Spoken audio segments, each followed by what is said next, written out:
Welcome to the Learning Pines YouTube. We hope this video helps. You start by preparing a minimal environment so nothing blocks you.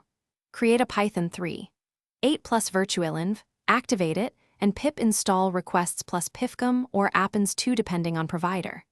Once done, obtain the FCM server key or APN certificate and export them as environment variables. This prevents secrets from leaking. Make sure device tokens are ready and formatted correctly, because the next steps assume valid tokens. Now you have tools and credentials. Begin constructing a basic push payload. You now craft the message and send it.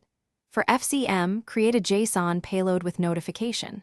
Title, notification, body, and optional data. For APNs, assemble apps dictionary with alert and custom fields.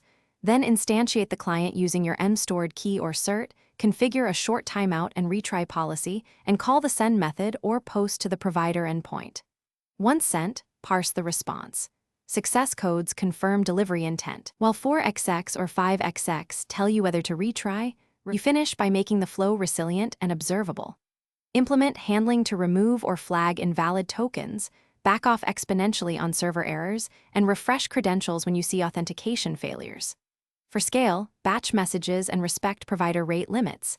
This reduces throttling and improves throughput.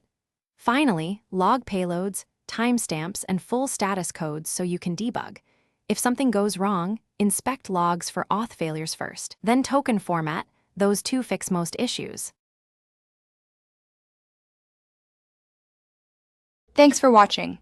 Consider subscribing if we helped you.